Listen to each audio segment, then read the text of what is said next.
来週どこ行く？クレセリア対ダークライに向けてやっておきたいこと。ジャスパルと申します。ダークライ襲来、悪夢を振り払おうってことで、いや来ましたね。クレセリア対ダークライ。ダークライは VS が似合いますね。今年の伝説ポケモンはクレセリアと幻のポケモンダークライとなりました。ダークライってね、伝説ポケモンではなく幻枠なんですよね。ミュウとかセレビーと一緒だったりします。プレイヤーはクレセリアと共にダークライの悪夢に立ち向かうことになりそうな雰囲気で、イベントで活躍するのはエスパータイプとなっております。イベントの概要をざっくり確認して、来週以降どんな準備をしたらいいのか、無課金パル目線で考察していきたいと思います。いや、どんなイベントになるんでしょうね。めちゃくちゃ楽しみです。それでは参ります。ということでまずイベントの概要を確認していきましょう。イベント予告、クレセリア対ダークライ。いつもポケモンスリープをご利用いただき誠にありがとうございます。2025年3月末からクレセリア対ダークライイベントを開催いたします。このイベントではクレセリアとダークライが登場します。2体ともね、一気に出てきてくれるみたいです。また期間中はエスパータイプのお手伝いポケモンが特に活躍するため、イベントに備えて育成しておくことをお勧めします。エスパータイプのお手伝いポケモン、バリアード、エーフィー、ソーナンス、ラルトス、キルリア、サーナイト、ソーナのマネネです。伝説のポケモンクレセリアと幻のポケモンダークライ。その他イベントの詳細については後日お知らせいたします。お楽しみに。ということでメインスキルとかね、何になるんでしょうか。めちゃくちゃ気になります。そんなわけでエスパータイプのポケモンが大活躍するイベントが3月末に来るよというイベントの告知でした。これを受けてどんな準備をしていったらいいのか、来週どこのフィールドでどんなポケモンを探すべきか考えてみたいと思います。まず今回のイベント、バリアード、エーフィー、ソーナンス、サーナイトの4体プラス PV に映っておりましたムンナ、ムシャーナがエスパータイプウィーク的な直前のイベントで参戦しての5体。この5体のエスパータイプがキーマンとなりそうな感じです。ムンナたちがどうなるのかはわかりませんし、直前で厳選がうまくいくとも限りませんので、とりあえず現在の4体にスポットを当ててみます。もし今回のイベントが昨年のスイクンイベントのような形式であるならば、エスパータイプの木の実、孫の実がカビゴンの好物木の実確定。他2種類はランダム。エスパータイプポケモンの集める食材プラス1個、スキル確率 1.5 倍、スキルレベルプラス1、そして2週間開催されるはず。2週間目はスキルレベルがプラス3となるかと思います。スキルポケモン3、食材1ってことで、エスパータイプ、イベント効果そのものとの相性は良さそうに感じますね。元気担当のソーナンスとサーナイト、食材兼スキルコピーのバリアード、エナジー担当エフィって感じで、意外とバランスは取れてそうですね。主な食材はリンゴ、ミルク、トマト、ポテト。スキルの3体は食材プラス1してもらってもそこまで数を集められるわけではないので、なかなか難しいところです。理想も理想を言えばね、サーナイトとバリアードがネギを集められてのスパークスパイスコーラ連打が強そうではあるんですが、この2体を両方ネギでレベル60にしている方を探すのめちゃくちゃ難しそうですよね。エスパータイプウィークが来るのであればミニアメブーストも一緒に来そうなんですが、とはいえ現実的ではなさそうです。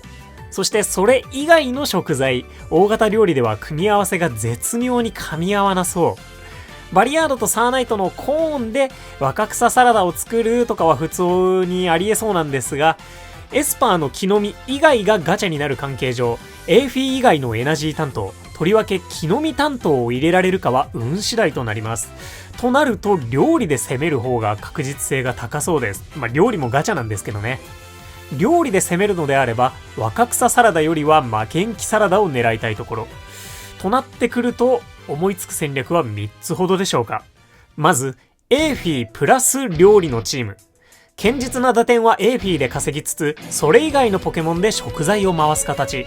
エーフィーのミルクカカオがビビたるものながら使えるとなお良いので、これを使う最強デザート、銅のエクレアを作っていきたいんですが、エクレアはいいキャンプチケットがない場合、なかなかの難易度となってしまいます。一応ね、お試しバンドルボリューム3が販売開始となりましたので、その1枚、デザートだった週に投入するのは悪くなさそうですね。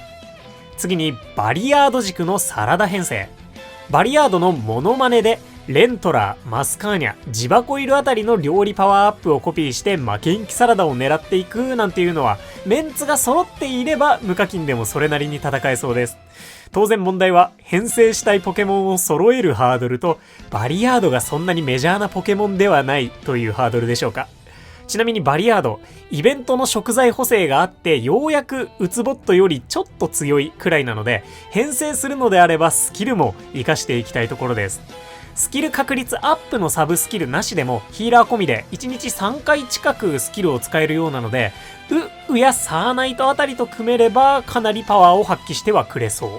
とはいえやっぱり味方依存になってしまうので、相性のいいポケモンがすでに手持ちにいるという方がマネネを狙っていくという感じになるでしょうか。そして最後は、いっそエスパータイプは気にしないですね。これがね、一番現実的な気がします。エスパータイプは気にせず、今いるメンバーで頑張って料理を作る。で、2週間あるので、なんやかんやうまいことやる。っていうね、もう実に身も蓋もない戦略でもなんでもないっていうね。エスパータイプがサーナイトのみだよみたいな方もこのルートになるのかなと思います。ヒーラーとして最も優秀なスキル期待値を持っているサーナイト。スキル確率 1.5 倍になるのであれば、スキル無補正でも入れておいた方が強いくらいになります。もともとスキル確率アップ M がついていようものなら、スキル期待値6回超え、7回も射程圏内です。しかしながら、皆さんご存知、元気は150がマックスで、80.1 以上あるのであれば、元気81も150もお手伝いスピードは変わりません。要するに、上限が設定されてるスキルなんですよね、元気オール。お手伝いブーストや料理チャンス、元気オールは、上限が設定されているからこそ、ここまでのパワーを確保できているわけです。ハンターハンターで言うなら制約と制約、呪術廻戦なら縛りですね。この縛りがあるおかげで、サーナイトの6回7回って、ぶっちゃけ過剰なんですよね。元気150から溢れることなくスキルを発動できた場合、1日7回の発動があれば、寝ている間すらもマックスの元気で活動することができます。ただし、基本的には寝ている間にマックス元気でお手伝いしてもらって強いのって、木の実ポケモンなんですよね。最大所持数を超えてからの逸育が本番というか。で、肝心の木の実。ガチャなんですよね。しかもエスパータイプには今のところ木の実ポケモンがいないと。つまり、サーナイトは間違いなく強いんですが、食材中心のメンバーでプレイする場合、そこまで長時間入れていなくてもいいということになるはずです。なかなかややこしいんですけれども。ポケモンたちを寝かせている間もタップできる 5++ ユーザーとかであれば大助かりかもしれないんですが、ヒーラーのサーナイト、ある程度スキルを発動したら交代、以降食材のポケモンを入れるとか、そういう立ち回りが強そうな気がします。そんなわけで、ある程度料理によった戦い方をしていくと良さそうなクレセリア対ダークライ。今の時点から準備をする、ポケモンの厳選をするということであれば、作りたい食材に足りない食材のポケモンを探すのが良さそうな気がします。要するに普段とあんまり変わらないってことですね。よって来週行くフィールドももともと決めてたところでいいんじゃないかなって思います。ちょっとね突然の投げやりなんですけれども、なんかねこうエスパータイプに鍋拡張のポケモンとかがいたらね、またそれを軸にしたりとかそういった戦略も立てられたかなと思うんですけど、エナジー的に主軸にしたいエーフィーはEV がねどこのフィールドにも出てきますし、でもしエーフィーを探す場合って進化までの150時間睡眠を考えないといけないんですよね。1日10時間寝たとしても15日かかってしまうので、イベントに間に合わせる場合本当にギリ来週とかまでが勝負になるんじゃないかなと思います。なのでねぶっちゃけ時間ないんですよね EV 探し。またサーナイトがめちゃくちゃ強いのは間違いないので、リンゴやコーンを食材に組み込めそうであればラピスラズリにラルトス探ししに行くなんていうのは大いにありかなと思います。今回のイベントではね若干力を持て余しそうなんですけれども、普通に最強格の一体ですしねサーナイトで、バリヤードでモノマネパを組みたいっていう場合はゴールド級発電所でほぼほぼ完結できるかと思います。手持ちに合わせてね検討してみてください。マネネとウを狙うのであればシアンの砂浜で。そうなんすちゃんはキノコを活かしますかちょっとね第一食材リンゴがサーナイトと被っているので、今から狙うのであればラルトスで良さそうな感じがしちゃいますね。であとはムンナがどうなるか。もしかしたらね、本当のキーマンはムンナ・ムシャーナになるのかもしれませんね。月の石があるのであればサブレを温存しておいてもいいかも。今ね、エスパー木の実の席が空いておりますので、木の実ポケモンなのかなと思わないでもないんですが、ムンナ・ムシャーナ。ポケモン界でも下から数えた方が早いほどのハイパー鈍速ポケモンなんですよね。さすがにドウちゃんにはかなわないんですが、ヌオーより原作ではスピード遅かったりします。エスパーの木の実はゴーストやフェアリーと同じで、そこまでエナジーの高い木の実ではないので、鈍速の木の実ポケモンであるならばスキルが強いとか、そういう特徴付けをされそうな気がするんですけれども、どうなるんでしょうね。月の石進化でフレンドポイントが20にジャンプアップするとしても、ちょっとわかんないね。ムンナたちもまたね、夢に強く関わるポケモンなので、夢のかけらゲット M のスキルポケモンとかその場合はね、イベント頑張りましょうそんなわけでね、ぜひムンナたちがどうなのかっていうのもね、皆さんの予想もお聞かせいただけたらなと思います。そして皆さんはクレセリア対ダークライ、どんなチームで臨まれますでしょうか。ぜひね、知恵をお貸しいただけますと幸いです。イベントを楽しみ尽くしましょう。ということでまとめです。クレセリア対ダークライはエスパータイプのポケモンが活躍するイベント。3月末からおそらく2週間。多分エスパータイプの強化が入って木の実ガチャがありそう。食材中心の方が事故らなそうなので、食材ポケモンを探すのが良さそう。ムンナ、エースになってくれ。そんな感じで、来週以降の動きはこれまでとそう大きくは変わらず、食材ポケモンを探しに行くか、ラルトスを探しに行くか、EV と150時間寝るか、ムンナにかけるか、そのあたりが中心になるんじゃないかなと思いました。来週以降の立ち回りの何かしらの参考になれば幸いです。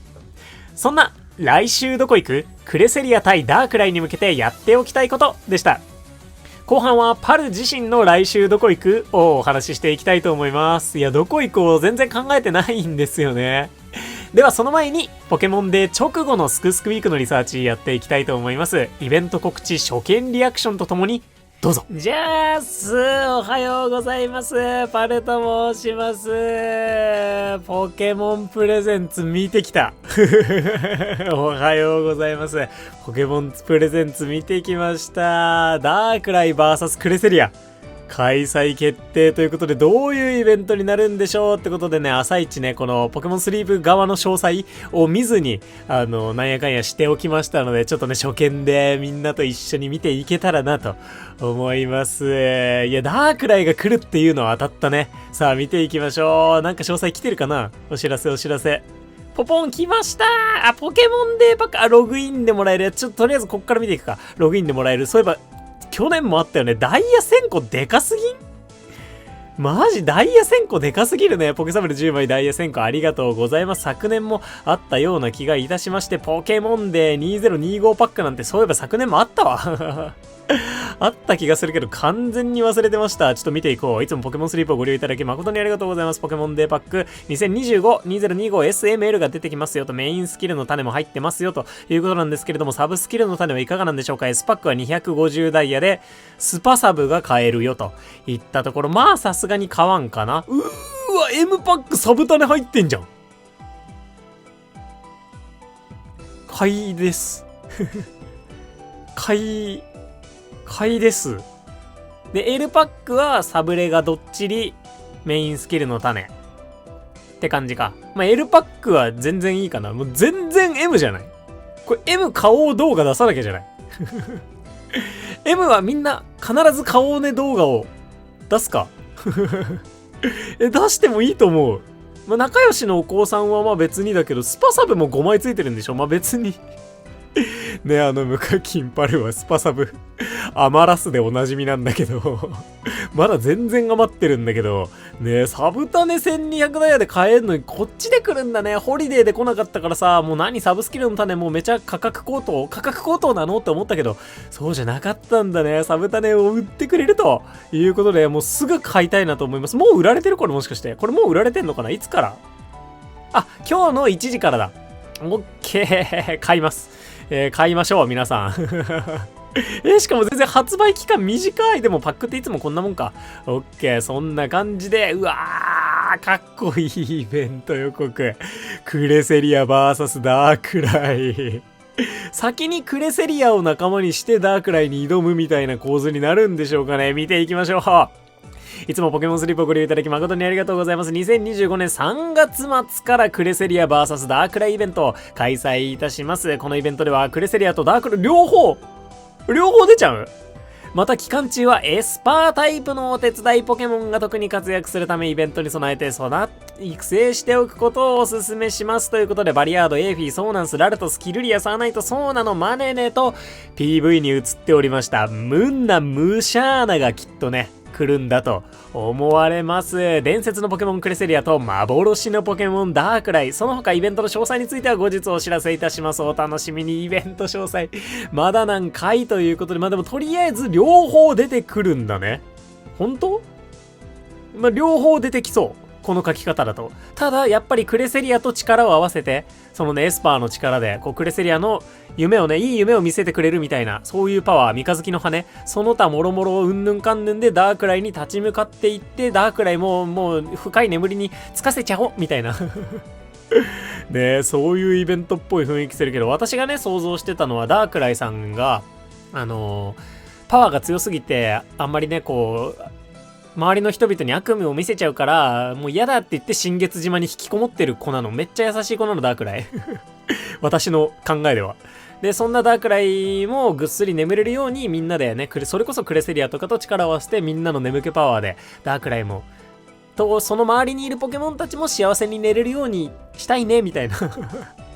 そういうなんかレイドボス的なイベントが来るのかななんて思ったりしたんだけど、どうなるでしょうね。詳細はまた後日となってます。すぐ来るのかな。でも3月末だから本当にそのイベント直前とかに来るのかもしれないね。1ヶ月ぐらい間があるということで、おそらくあれだね、再来週ぐらいにエスパータイプウィーク、エスパーウィーク来るんじゃないかな。電気タイプウィークみたいなのが来て、そこでムンナムシャーナ追加になって、その2週間後とかにクレセリア VS ダークライ始まるという流れなのではないかなと思われますけれども、メインスキル何になるんだろうね。マジ気になるね。なんか寝ている間のポケモンを強化するとか、いやわかんないけど全然違いそうだけど、なんかそういうスキルになったりするのかな。シンプルにお手部エスパー悪だったりするのかな。うお楽しみ。そして幻のポケモンダークライが来たということでね、今後幻のポケモンも出るかもしれないなっていうね感じだね。そうなのよ。クレセリアちゃんはねちょいちょい伝説には聞いてるんだけど、ダークライちゃんは引きこもってるから幻なんだよねね、この見た目でミュウとかマナフィーとかと一緒、幻のポケモンとなっております。オッケー。そんな情報を確認してから、じゃあ今日のリサーチ行ってきましょうか。サブレは今いっぱいあるから後で撮ろう。リサーチ行きますよろしくお願いします。さあ見てまいりましょう。本日は584日目スクスクウィーク4回目のリサーチとなっておりまして、そう今日ねめっちゃ寝坊したの昨日ねそもそもいつもより寝るの遅かったんだけど、アラームの音がさ出ないアラームのアラームの音をゼロにしちゃってて、端末の音をゼロにしちゃってて、アラーム鳴らなくてさ朝ウッキウキで待ってたのに全然寝坊したっていうね確かに感覚的にもなんかアラームもう体感もう8時間半ぐらい寝てる気がするんだけど、アラーム鳴らないなーすやーってね寝てたらね全然寝坊しましたという1億8555万2500で星3寝顔が2つのリサーチとなっております。昨日がね眠気パワー 1.5 倍のリサーチだったので、昨日と大体眠気パワー的には似たような感じというね、そんなリサーチとなると思うんですけれども、すやすやタイプだったね。すやすやは私は誰を狙っていたんでしたっけ。参りましょうリサーチ誰狙ってたんだっけ。すやすやコリンクレベル60はちょっと一旦置いておいて、お腹の上にルクシオ、電流、モココちゃんという電気タイプモリモリで始まっていきまして、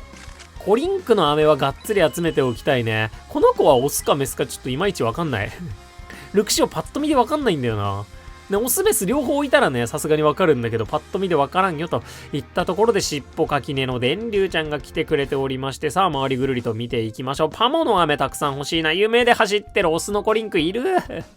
この子をお迎えしていく流れになるのかなという気がしまして、右下、右下。もこもこねメリープももここ族とコリンク族しかおらん。さあ、星さん寝顔がまだ見えてないぜといったところ、でもルクシオとかが来てるかな最終抽選枠で。ルクシオの星さん、でもお腹の上でルクシオだったからな、違う気もするなということで、もう、ルクシオ族、コリンク族とモココ族しかおらん。三つ子仲良しの子もいました。はい、ちょうど出てきてない瞬間を撮ってしまいました。飴嬉しい。ディグダの飴嬉しい。オッケーということで、メリープ族3体、コリンク族、メリープ族4体か、コリンク族3体、そして、ダグトリオといったリサーチでした。2体いればオスメスわかるかなと思ったけど、いまいちわかりません。意外とオスの子の縦紙も結構どっちり大きいんだよね。OK、そんな感じでまとめてリサーチしておやつタイムやっていきたいと思います。いや、だからさ、エスパータイプウィークみたいなのが来そうだから、マネね、もしさ、クレセリアがお手伝いブーストエスパーだったらさ、バリアードめちゃくちゃ強くない？しかもサーナイトもいるじゃん。サーナイト、バリアード、クレセリア、アット2でいいもんね。これでさ、元気オーラ当たっても大当たりだし、お手部当たっても大当たりっていう、はちゃめちゃじゃないバリアードはちゃめちゃ警報が鳴り響いている可能性あるので、マネネの評価は恐ろしく上がってもおかしくないなぁなんて思っております。すべてのポケモンのリサーチ完了しておやつタイム入っていきましょう。オッケー、全然ね、ここにいないポケモンの話をしだすっていうね、コリンクにチャンスなどついていただけたらと思いましたけれども、もここ先生にっこりこんにちはといったところで、ポケサブレ、今月のポケサブレみんな交換した？すぐ交換して。今日までだよ。今日までっていうか、明日の午前9時までなんだけど、8時59分までなんだけど、スリープポイント交換所のポケサブレなどなど、メインスキルの種、フィールド移動チケットなど、急いで交換していただけたらなと思いまして、ボーナスサブレ上げていこう。コリンク。こっちはオスのコリンクちゃんだね。足がね、足先まで黒いのがオスだから、ね、コリンクはわかりやすいんだよね。ということで、コリンク無事お迎えできまして、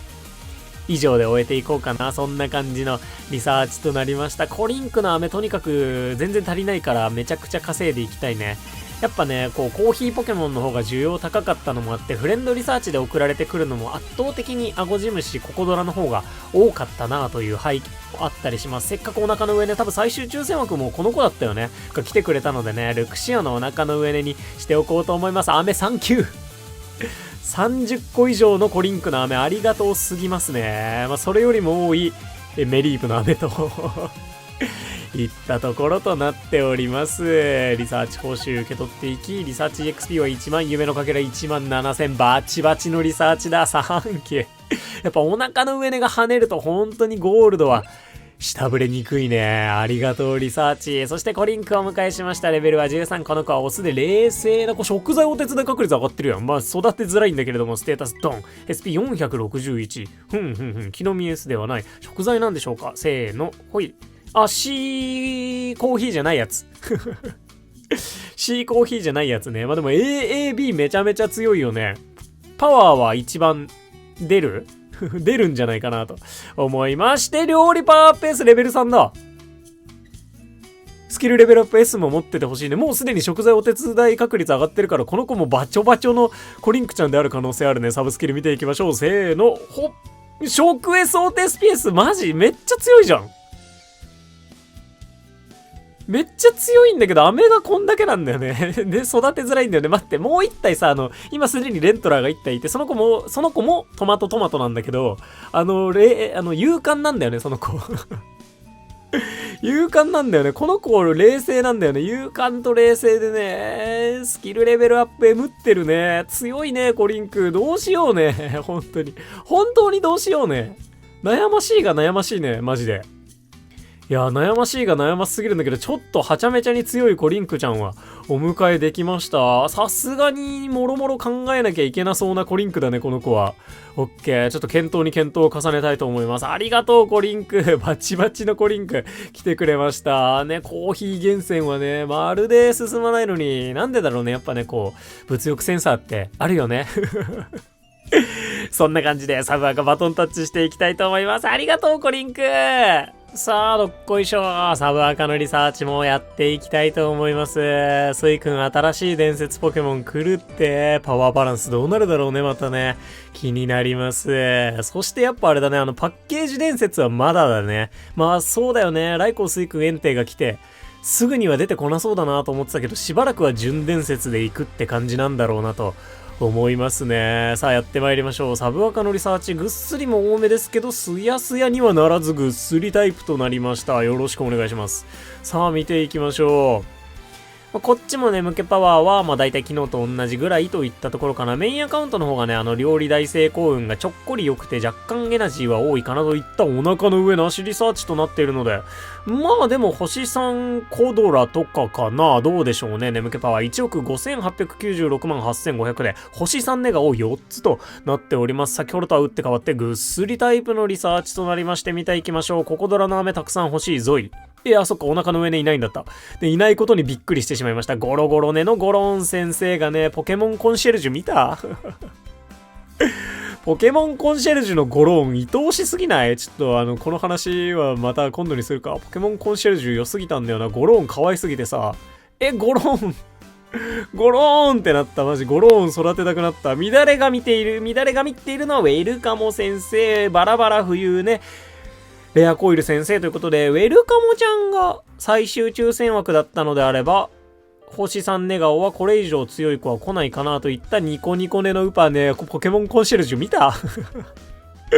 ウパーも可愛いのよ。表情コロコロ変わるのよ、ウパー。可愛すぎてさ。ポケモンコンシェルジュ3月9日までね、YouTube でも配信されている Netflix のね、ドラマシリーズなんだけど、ぜひ見ていただけたらなと思いますね。ウパーをゲットしたいと思います。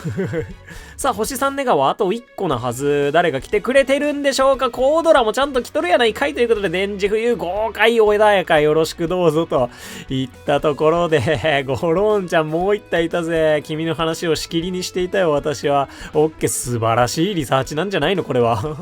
ちゃんとお迎えしたいね。ウパーちゃんもばっこり来てくれておりますし、飴的にもね、ウェルカモの飴はちゃめちゃ嬉しいし、ココドラの飴もめちゃめちゃ嬉しいし、ねえ、ゴローンも育てたいぜ。ね、コイルの飴も嬉しいんだ、私。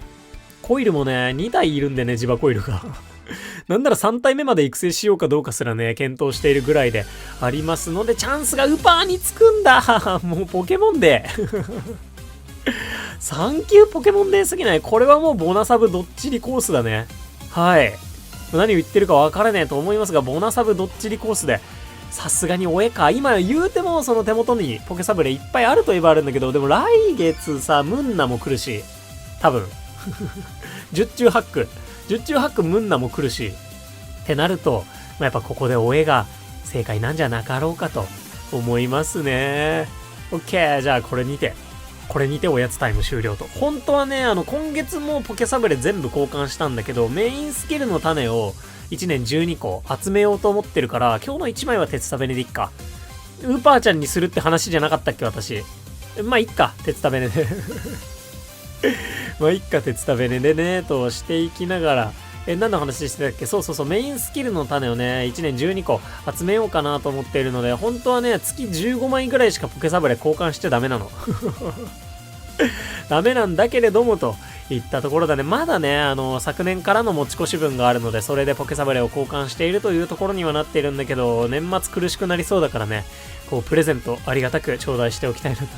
と思います。リサーチ XP のかけらはこんな感じとなりました。こっちもなかなかバチバチなリサーチだったと思います。お迎えしたのはウパーちゃん。キノコの子を探し続けているぜ。せっかちは最高だから。元気チャージ持ちの食材ポケモンのせっかち無邪気最高とさせていただいております。TB パルです。よろしくお願いします。ステータスドン SP426 木の実が2つにはなっていない食材なんでしょうか？せーの、ポン !ABC タイプとなりました。キノコは A だけ。キノコは A だけでしたけれども、どもといったところ、元気チャージのレベルも上がってないサブスキル、せーの、ほい、元気回復ボーナス、お手スピ M ショクエスとなりました。めっちゃ強いよ。一応ね、自分の元気回復量もね、元気回復ボーナスで、回復しきるよという意思も見せてくれておりますけれども、いやめちゃくちゃ強いんだけれども、レベル50までいかないと食材確率アップをね、解放せず、スイ君がおりますのでね、食材確率の方が上がっていれば上がっているだけ、まあ嬉しいのかなと思ってはおります。そんなウパーちゃんでした。ウパーもね、何気にフレンドレベル13まで来たしね、まあさっきもね、ヌオーがね、いたんだけれども、今後もね、まだ、ウパー族だったりとか、まあ、ゴールドにさ、来週もいるかどうかがちょっとわかんないから、本当に、このスクウィークのタイミングでなるべくウパーの飴とかは、稼いどきたいなと思います。まあ、どういう睡眠タイプになるのか本当に定かではないんだけど、折り返したね、スクウィーク、あとリサーチ3回、残りどのようなリサーチとなって、誰の飴がばっこり手に入るのか、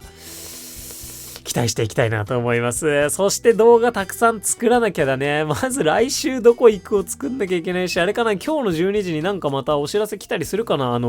エスパータイプウィークやりますよとかね。ねえ、ちょっといろいろ動画制作頑張っていきたいなと思います。楽しみだね、こっから先のポケモンスリープも。そしてクレセリア VS ダークライが終わった後に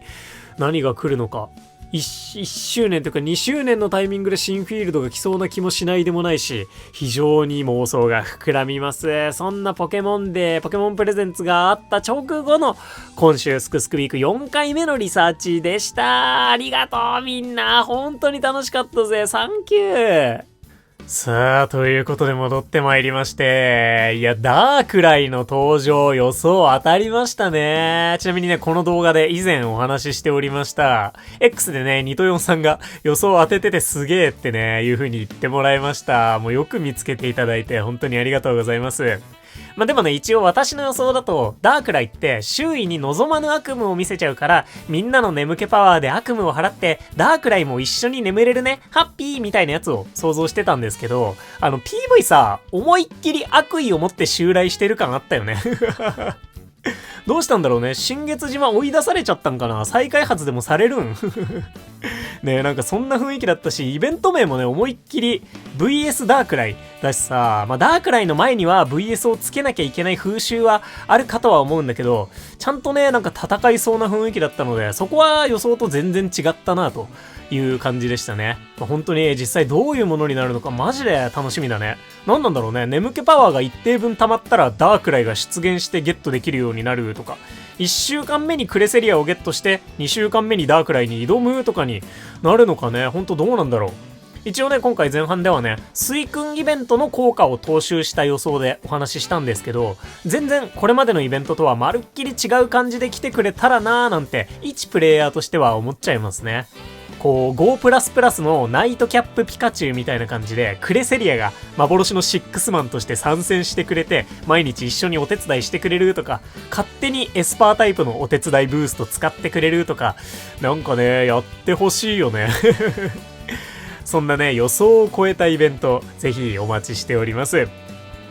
ということで、ここからはパルの来週どこ行くやっていきたいと思います。どこ行こうね。まずはメインアカウントからやっていきたいと思います。いや、何で戦おうね、バーサスダークライ。エスパータイプは、エーフィー不在でサーナイトがいて、一応マネネがいます。いや、マネネ育てたいんだよね。ちょっとモノマネ使って遊びたすぎるんだよな。本当に。結構ね、強めにやりたいなーって思ってる。なんかね、指を振るとかもそうなんだけど、楽しいんだよね、シンプルにああいうやつ。しかもね、ゲットしたマネネちゃんがスキルレベルアップ M を持ってて、バリアードにしたらスキルレベル4になるんですよ。これイベント2週目にプラス3、スキルレベルプラス3されるんだとしたら、7までいけるってことで、鍋拡張すればね、負けん気サラダも作れるようになるし、もちろん元気オールとか料理チャンスとかをコピーしてもいいと。まあ、エナジー的に打点の出るエナジーチャージ M をちょっとね、私、パーティー的に編成できないのはちょっと残念だし、メインアカウントね、お手伝いブーストのポケモンもいないので、まあ、絶妙に悩ましさはあると。でもね、なんかこの機会をね、逃したら一生育てない意味もあるんだよな。構ね、まあ言うてね、スキル期待値 1.5 倍されて3回ぐらいだから、基本の戦術に組み込めるかと言われるとかなり怪しいんだけど、動画投稿者的にもありな気するんだよな。だからちょっとやりたいなとは思っています。で、仮に、じゃあサーナイトとバリアードで戦うとして、リンゴ、コーン、トマト、ポテト。コーラ作るかスコーン作るか、負けん気サラダ、若草サラダ。バリアード入れる以上はサラダが本命になりそうだよね。で、豆ミートはなんとかならないこともない。オイルはなんとかできそうな気がしないでもない。ポテトはバリアードになんとかしてほしくて、コーヒーは集めておくしかない。で、問題はデザートになっちゃった場合のネギだよね。事前に集めておけないとちょっと苦しいかなと思うんだけど、言うてもメタモンで1日40本近くは集められるっぽいので、やれないこともないのかな。2週間続くとして、1週間目に負けん気サラダを作って、バリアードのトマトを貯蓄しておいて、2週間目にメザパシチューとかの方が良かったりするかな。トマトのレントラーがいるから、一応鍋拡張も疑似的に詰めなくはないんだよね。1週間目はね、その場合ブースターに頼むしかないんだけど、で、デザートで行くのであればサーナイトが強いと。で、そうじゃないならサーナイトはやっぱり相対コースにする方が強そうかなと思ってるんだけど、スキルウィークの時にね、私、サーナイトの日中のスキル発動を1回だか0回みたいな、びっくりしたぶれをかましたりもしたので、本当にね、スキル期待値6回超えててもね、恐ろしいことは起こるよ。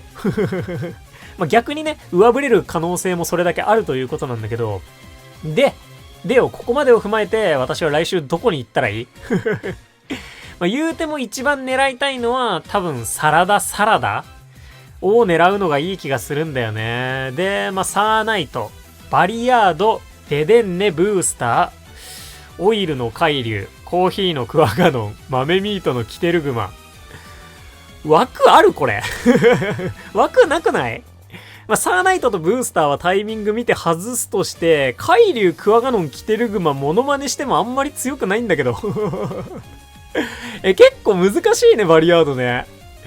もしかして今回バリアードと相性いいのって、エーフィーとか、ウだったりするかな？やっぱ木の実ポケモンを編成できるかどうかがわかんないから、直接的にエナジーにつながるスキルをコピーした方が強そうじゃないかな。いやー、ちょっとどうだろう。まだ時間があるからね、イベントまで。ちょっとイベントを想定して、何もない週に遊んでみるとか、やっても良さそうだなぁなんて思いましたね。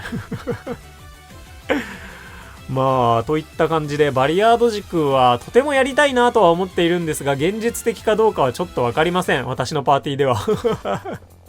素直にコーラ作ってった方が良さそうな雰囲気はめっちゃ感じる。ということで、探しに行くのであれば、かな。探しに行かないかな。負けん気サラダ作るならね、ボスゴドラとかいてほしい気もするので、相変わらずゴールドですかね。育てたいポケモンもいっぱいいるし、フィールドボーナスもカンストしてるので、レシピレベルを上げて備えておきたいなと思います。で、サブアカはメインアカウントと真逆で、エーフィーだけいて、サーナイトバリアードがいないというわけで、エーフィー軸はほぼ確定になりそうなんだけど、ミルクとカカオが若干集まるから、デザートが戦いたいなと。で、ヒーラーが今プクリンで蜜も集まるから、たまにエクレアも狙いつつ、基本コーラで戦うっていうのが一番良さそうな気がするね。コーラやるんだったらね、ラルトス探しに行ってもいいんだよね、リンゴ。もともとね、サブヒーラーも探したいなと思ってずっとパモさんとか狙ってましたし、ミニ竜を探したいのとゼニガメも探したいんだよね。しかもクワッスも出てきて飴がゲットできるから育成もできる。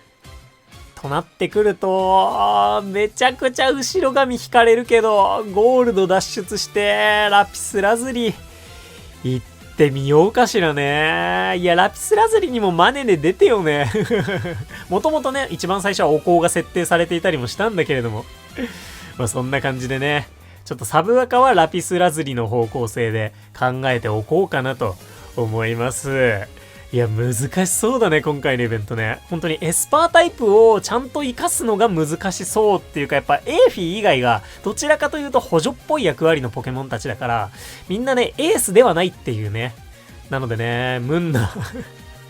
ムンナがエースなのもちょっと想像はつかないんだけど、やっぱりね、そっちを楽しみに今のところは考えておきたいかなと思います。ちょうどね、ポケモンデーとかでサブレも補充されたしね、起死回生の出会いがあることを願っておきたいなと思います。ということで、ここまでご視聴いただきまして誠にありがとうございました。お相手パルでした。よろしければ動画にグッド、そしてチャンネル登録もしていただけますと動画制作の励みになります。いつも本当に応援ありがとうございます。ということでね、本当にどういったイベントになるんでしょうね。クレセリア対ダークライ、想像しているようなものになるのか、全く違うのか、期待はしつつ、いろいろ準備しながら挑みたいと思います。今日も元気にいってらっしゃい。またね、バイバーイ。